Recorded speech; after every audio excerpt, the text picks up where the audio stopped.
اس آقا پر دل لاکھوں جس نے جوڑ دیے.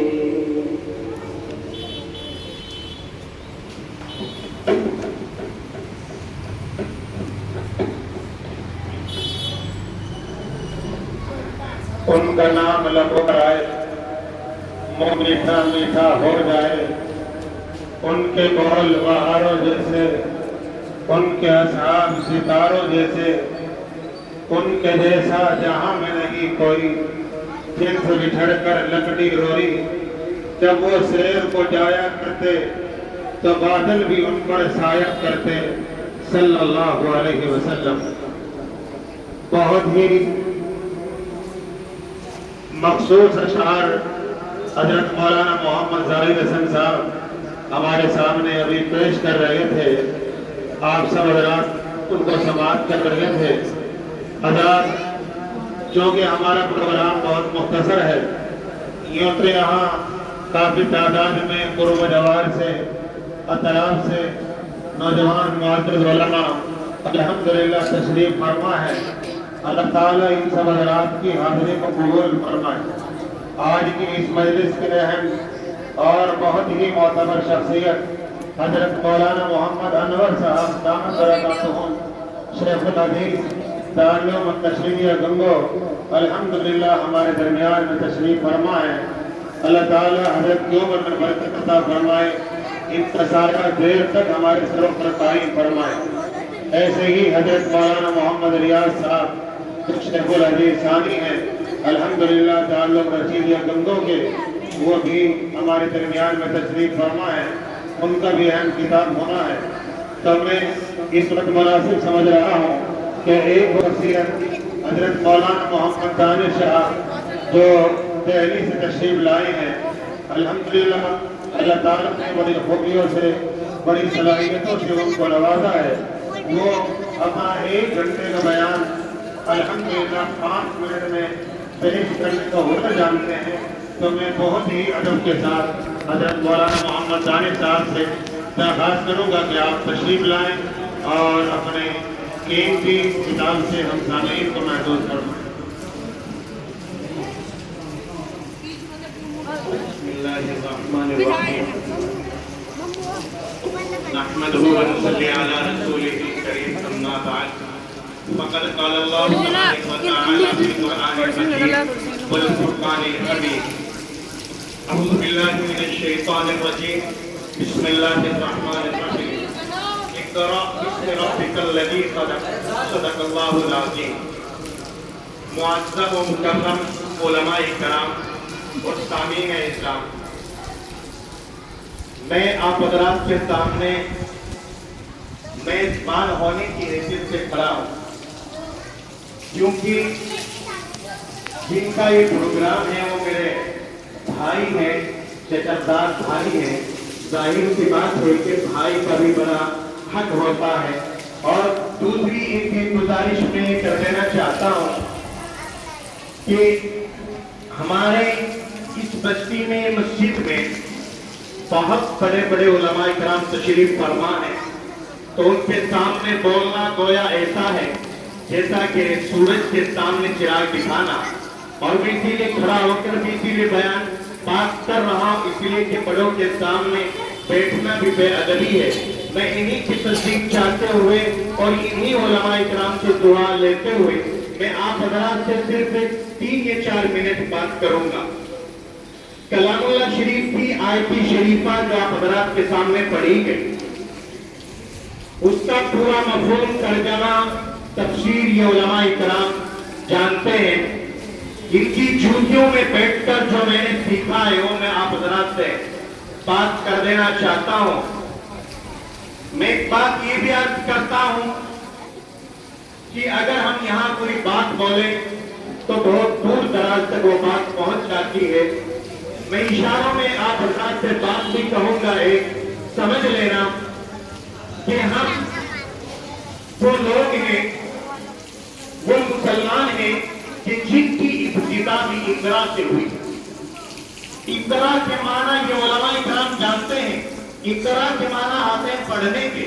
تو جس قوم کی جس مذہب کی ابتدا اقرا سے ہوتی ہو, پڑھائی سے ہوتی ہو, تعلیم سے ہوتی ہو, تو پھر ہم لوگ ادھر ادھر کیوں بھٹکتے ہیں؟ تعلیم سے ناآشنا کیوں ہیں؟ تعلیم کو کیوں نہیں سیکھ پاتے؟ میرے بھائی صرف وجہ یہی ہے. اور میں ایک بات اور کہہ دینا چاہتا ہوں بڑے ادب کے ساتھ, برا مت ماننا. چھوٹے سے گاؤں کے اندر پرچون کی بہت ساری دکانیں کھل جاتی ہیں, اور بھی بہت ساری چیزیں ہو جاتی ہیں, لیکن اگر کوئی مدرسہ مکتب قائم ہوتا ہے تو ہم اشکال کرنے شروع کر دیتے ہیں کہ مدرسے کے کھولنے کی کیا ضرورت ہے. میں کہہ دینا چاہتا ہوں کہ علماء اکرام کی تصدیق چاہتے ہوئے میں آپ حضرات کو ایک بات کہتا ہوں کہ اگر یہ مدارس, یہ مکاتب نہ ہو, یہ خانقاہ مراکز مساجد اگر نہ ہو, تو کوئی گارنٹی نہیں ہے کہ ہماری اولاد یہودی ہو کر مرے یا نصرانی ہو کر مرے. ہماری اولاد جو یہ صبح سویرے اٹھ کر مسجدوں میں جاتی ہے, مکتبوں میں جاتی ہے, مدارس اسلامیہ کے اندر جاتی ہے, اس کو غسل کے فرائض, وضو کے فرائض, یہ تمام تر چیزیں یہ علماء کرام, یہ حفاظ کرام, یہ ائمہ حضرات بتاتے ہیں, لیکن ہم ان سے دور رہتے ہیں. بڑے افسوس کی بات یہ ہوتی ہے کہ جہاں پر اسکول ہیں وہ ٹھیک ہے, دنیاوی تعلیم ضرور دیجیے. میں اس کا بہت بڑا قائل ہوں کہ ہمیں اپنے بچوں کو انجینئر بھی بنانا چاہیے, ڈاکٹر بھی بنانا چاہیے, آئی ایس بھی بنانا چاہیے, آئی پی ایس بھی بنانا چاہیے, جج بھی بنانا چاہیے, لیکن سب سے پہلے ہمیں اپنے بچے کو مسلمان بنانا چاہیے. ہمارا بچہ, میں کہہ دینا چاہتا ہوں کہ صبح سویرے اٹھ کر برا مت ماننا, اور اگر آپ برا بھی مانیں گے میں آپ کا بچہ ہوں, آپ کچھ بھی بول سکتے ہیں. اگر ہم اپنے بچے کو اسکول کے اندر بھیجتے ہیں, صبح سویرے باپ بھی اٹھ جاتا ہے, ماں بھی اٹھ جاتی ہے, اس کا اچھے سے انتظام کرتے ہیں, کپڑے اچھے پہناتے ہیں, جوتی چپل اس کے پیروں میں پہناتے ہیں, اس کی آنکھوں میں سرما ڈالتے ہیں, لیکن جب مکتب اور مدرسے کی باری آتی ہے تو نہ اس کے پیروں میں چپل رہتی ہے, نہ اس کے سر پر ٹوپی رہتی ہے. پتہ یہ چلا کہ ہمیں اس تعلیم کی کوئی قدر و قیمت نہیں ہے. یاد رکھنا, اگر اس تعلیم کی قدر و قیمت نہ رہی تو میرے بھائی کوئی پتہ نہیں ہے کہ ہماری موت جب آئے کس حالت میں آئے, کس حال میں آئے. میں آپ حضرات کو ایک بات یہ بھی کہہ دینا چاہتا ہوں, آج الحمدللہ یہ چھوٹا سا پروگرام جو ہے, مجھے ابھی بتایا کہ 150 یا 200 بچے گھروں کے اندر تعلیم حاصل کر رہے تھے, لیکن یہ مکتب آج جس کی سنگ بنیاد رکھی جائے گی, میں آپ حضرات سے یہ بھی کہہ دینا چاہتا ہوں کہ آپ حضرات پرہیز کے کپڑے مت پہننا, کھانا اگر 2 وقت کا ہے تو 1 وقت کا کھا لینا, لیکن اپنے بچوں کو تعلیم ضرور دلانا. اگر بچوں کو تعلیم نہیں دو گے, میں جانتا ہوں, میں نے دیکھے بڑے بڑے کارنامے میں نے دیکھے ہیں کہ ہمارا بچہ رہتا ہے, ہمارا بیٹا رہتا ہے, ہم کورٹ کچہری کے چکر کاٹتے ہیں, اور اگر ہم وہاں تحصیل کے اندر بھی جاتے ہیں, معلوم نہیں ہے کہ وکیل جو بیٹا ہے اس چیز پر ہم سے اپنے اس پیپر کی نیچر کرا لے, دستخط کرا لے, منہ رکھا لے, پتا ہے کسی کو نہیں پتا. تو اگر ہم دنیاوی تعلیم بھی نہیں دیں گے تب بھی بڑا نقصان ہوگا. اور میں بھائی ہونے کی حیثیت سے ہماری شمول صاحب سے گزارش کرتا ہوں کہ آپ جہاں پر قرآن شریف پڑھانے کے لیے استادوں کو رکھیں گے, وہیں پر آپ دنیاوی تعلیم دینے کے لیے کسی ٹیچر کو انتظام کر لینا, چاہے کچھ بھی کر لینا, لیکن ان مدارس کو, ان مکاتب کو آپ آواز چڑھائیے.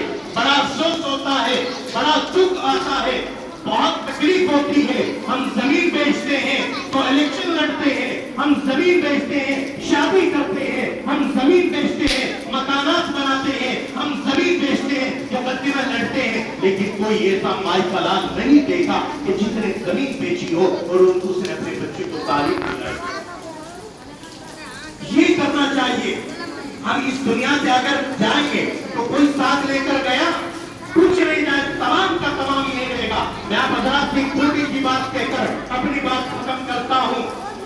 ایک بہت مشہور واقعہ, میں ہر جگہ اس واقعے کو بیان کرتا ہوں اور اس لیے بیان کرتا ہوں, کچھ لوگ شکایت بھی کرتے ہیں کہ بار بار اسی چیز کو, لیکن ایک محاورہ اذا تکررت کما تکرر فی القلب, کہ جب آدمی بار بار سنتا ہے کوئی چیز یا سناتا ہے تو اس کے دل پر وہ لگ جاتا ہے.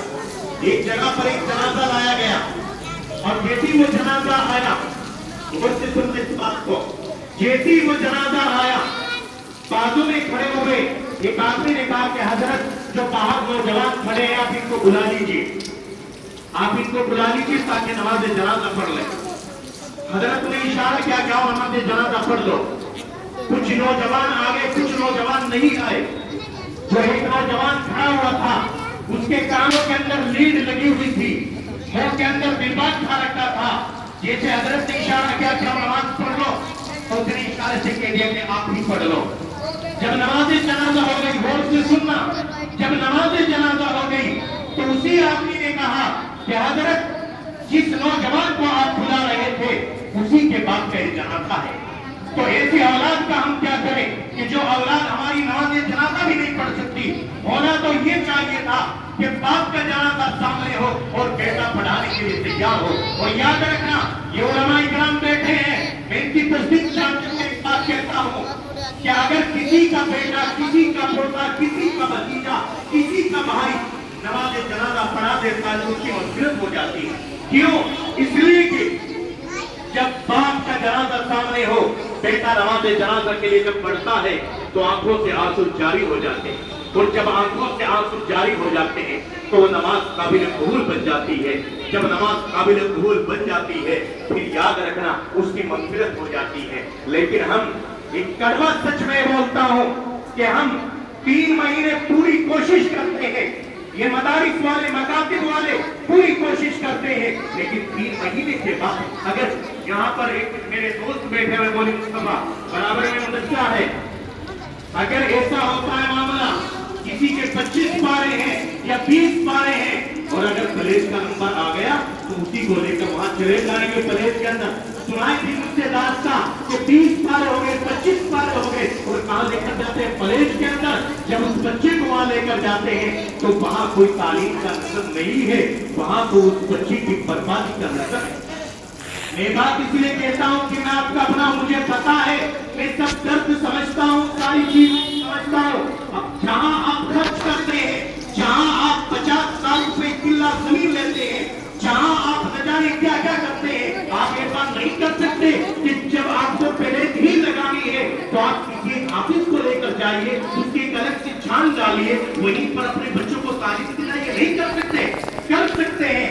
جو نوجوان, ہمارا نوجوان, ہمارا بھائی 50 لاکھ موبائل خرید سکتا ہے, 1 لاکھ کا موبائل خرید سکتا ہے, تو کیا وہ کسی مدرسے میں کچھ نہیں دے سکتا؟ دے سکتا ہے. اس لیے میرے بھائی وقت بھی زیادہ ہو گیا, بس میری تو یہی گزارش آپ حضرات سے ہے کہ آپ حضرات اپنے بچوں کو دینی تعلیم ضرور دیں, اور جو یہ مدارس, یہ مکاتب, یہ مکتب یہ جو شروع ہو رہے ہیں ان کا بڑھ چڑھ کر ہمیں حصہ لینا چاہیے. لیکن انشاءاللہ آپ کو جا کر بتا دیں کہ انشاءاللہ ہم ہر طریقے سے تیار رہیں. اگر کچھ وقت زیادہ ہو گیا ہو تو میں معافی چاہتا ہوں. آپ کو دعوانا نہیں. الحمدللہ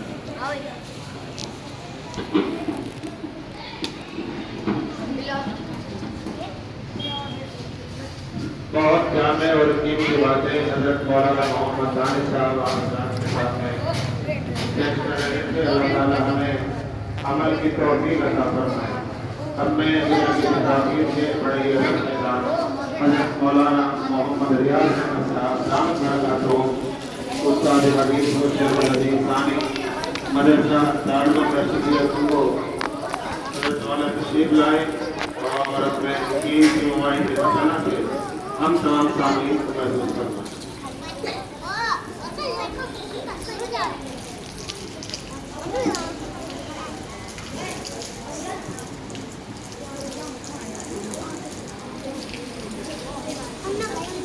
السلام علیکم ورحمۃ اللہ وبرکاتہ.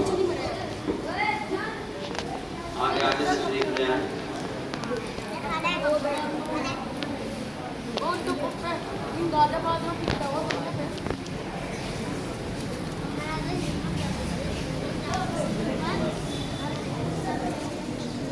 بسم اللہ الرحمن الرحیم. الحمد للہ وحدہ والصلاة والسلام علی من لا نبی بعدہ. وعلى آله وأصحابه الذين أوفوا عهده أما بعد عن عقبة بن عامر رضي الله تعالى عنه قال قلت يا رسول الله من نجات قال أملك عليك لسانك وليسعك بيتك